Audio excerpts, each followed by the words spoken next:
Hey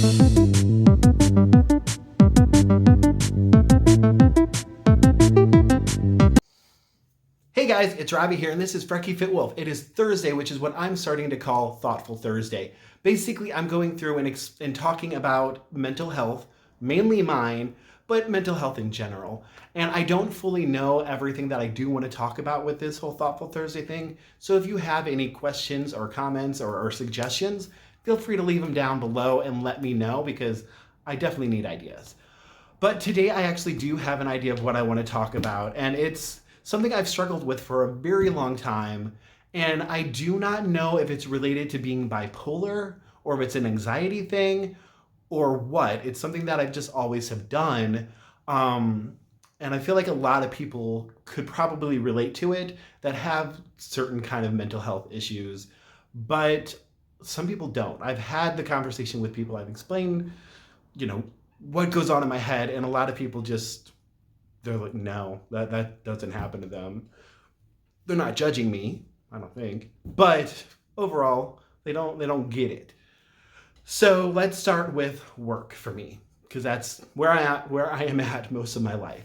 So at work, while I am behind the chair, I'm a hairstylist, first of all. And behind the chair, I don't know if everybody knows this, but it's a term that we use because we stand behind the chair and the customer sits in the chair. So, sorry, I heard a noise. So while I am behind the chair, I am paying attention to myself, of course, and paying attention to my customer, of course. That's what I should be doing, because how else am I going to get their hair exactly how they want it? So I'm doing that. That's normal.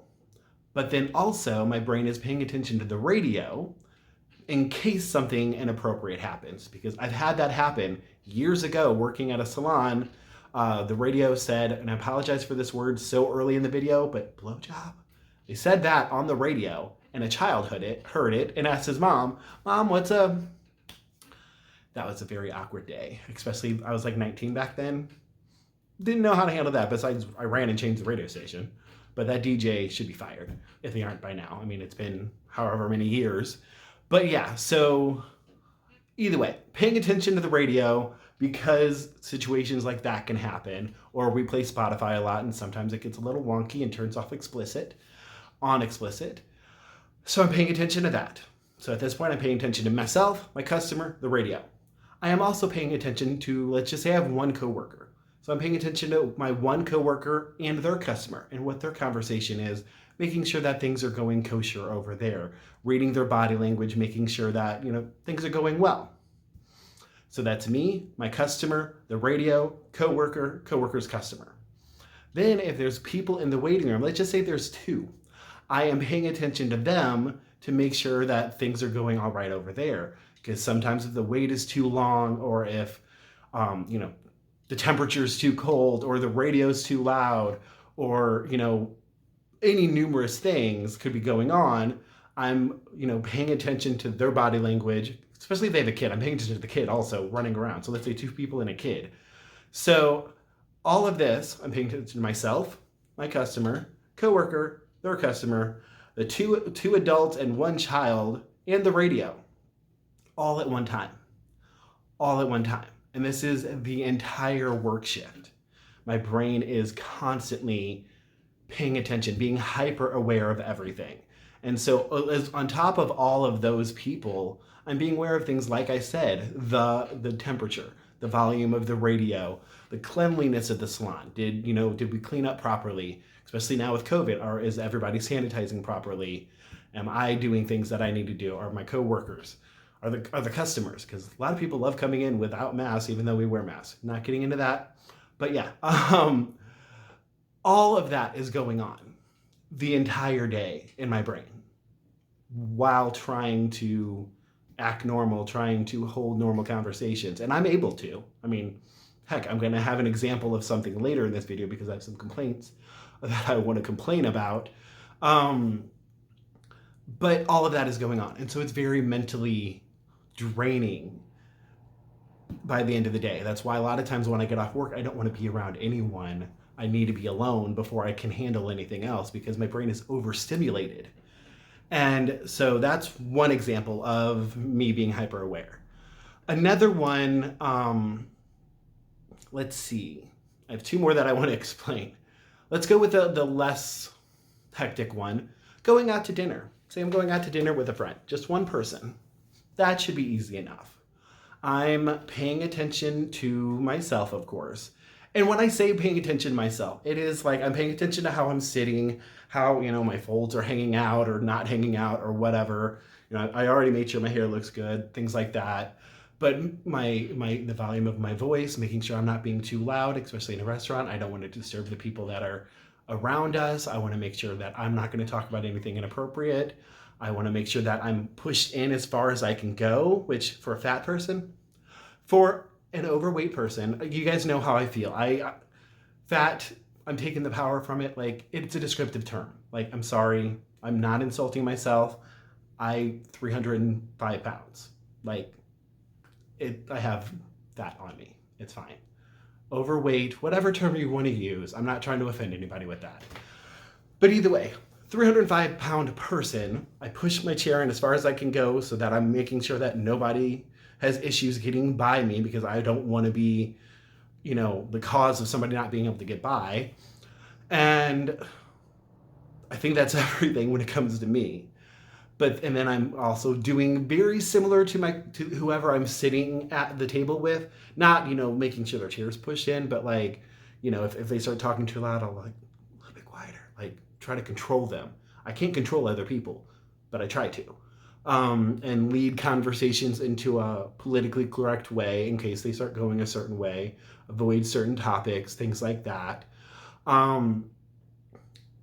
So all that's going on instead of just sitting down and having dinner with somebody. That should be enough to understand why going out and having dinner is difficult for me. But there's more. So also, I cannot help, even though I'm not trying to control anybody else, I cannot help but pay attention to what is going on at all the tables within my eyesight? Line of sight. There we go. My line of sight. So I am paying attention to like this couple over there that's arguing, I don't know, over who has to take the kids to baseball practice the next day. This person over there, I'm paying attention to how much they're leaving for a tip.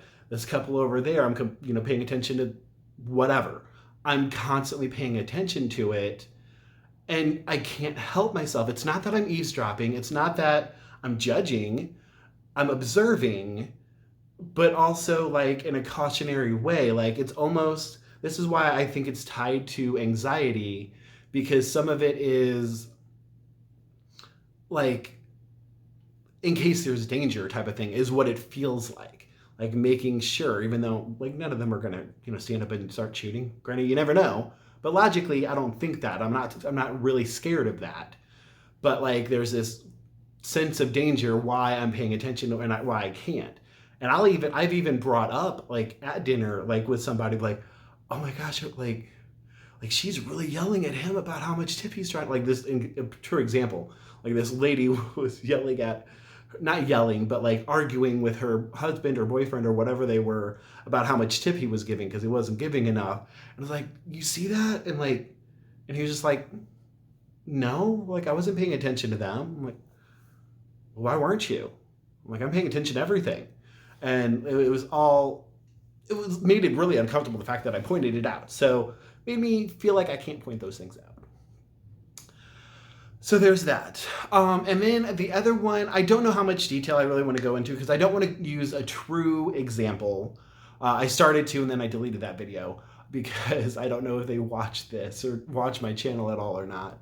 But at a bar, at a social setting like that, you can kind of get a gist of where it would go. If that is how my brain is at work and sitting down at dinner, imagine standing up at a bar with other people. And especially the more people you add into the equation, one of my personal circle, my brain is doing all of those checks that I've gone through. I've gone through it twice now. Don't need to do it again. And then also everybody else that is in a bar, my brain is also doing that. Or a concert. Very similar. It's luckily not as range, especially because there's assigned seats, but so you don't really have to worry too much about being in somebody's way. But that is a constant struggle. So if you know somebody that has anxiety issues, or maybe it's related to being bipolar, I don't know what exactly it's related to, but that has some of these traits, chances are they might have more of these traits.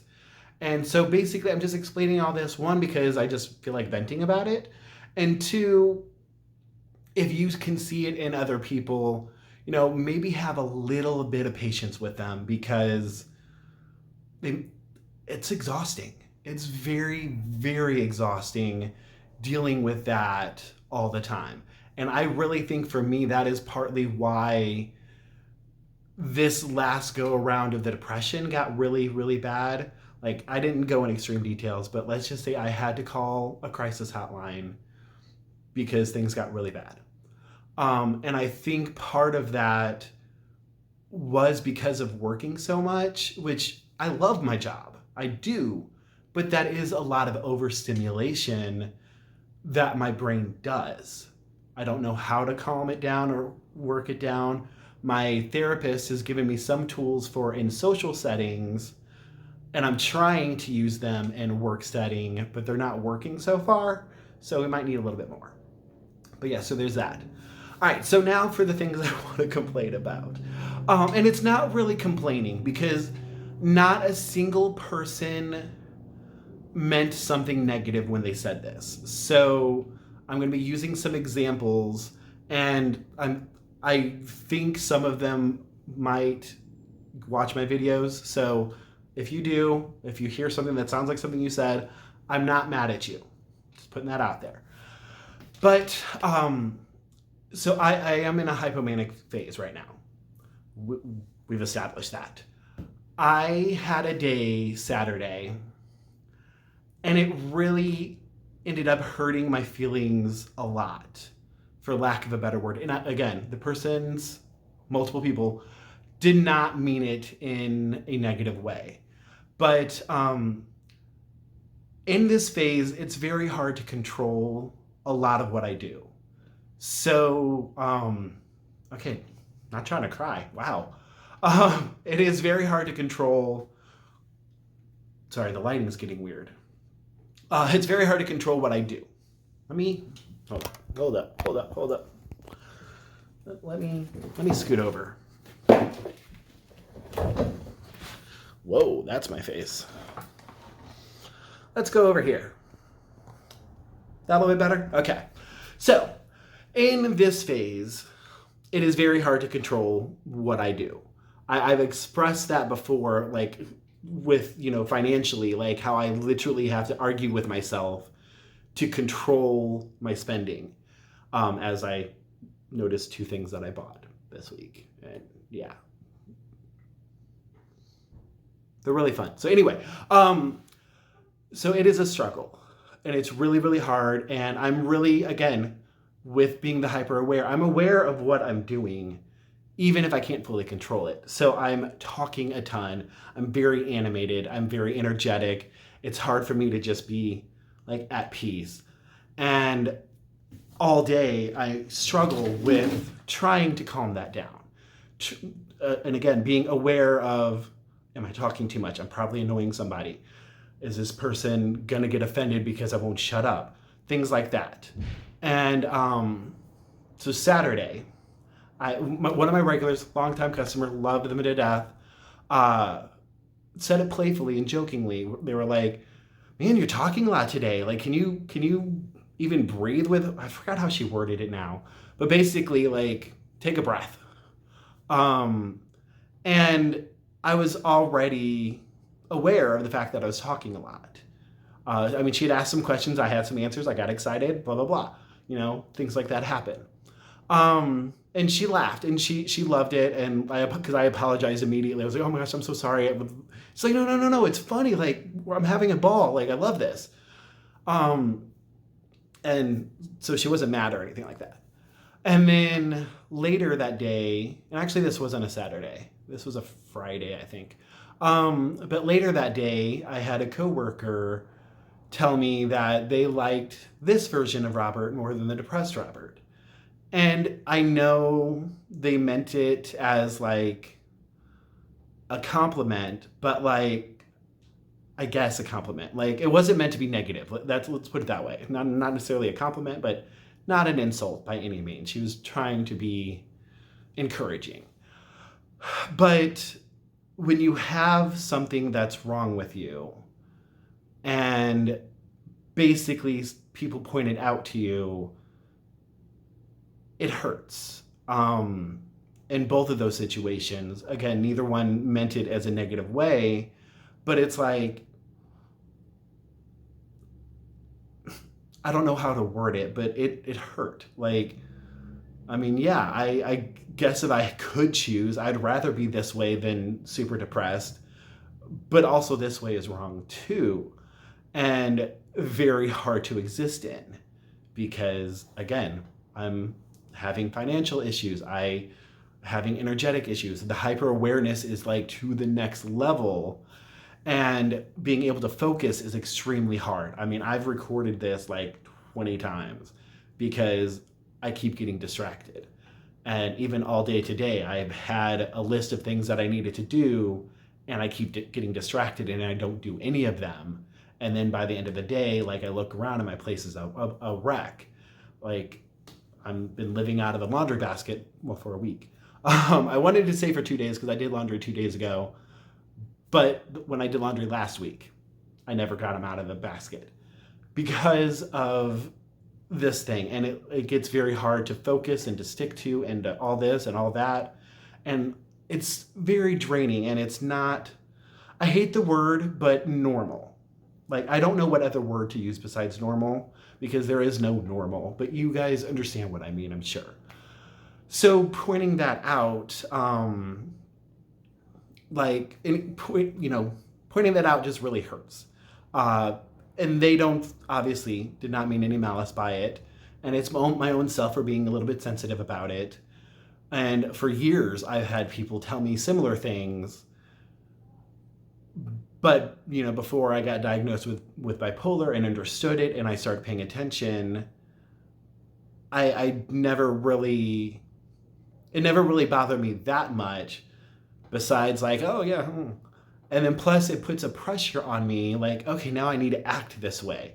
So even when I am really depressed, I'm trying to recreate this behavior while I'm around people, when it's already taking all my energy just to be there, just to have gotten out of bed. So all of that. And then one more that I almost don't want to say, but I'm going to say it anyway. I had a coworker say that she spent a lot of money, and she was like, "Oh, I'm being just like you. I need you to go back to the depressed state because I'm just copying you now."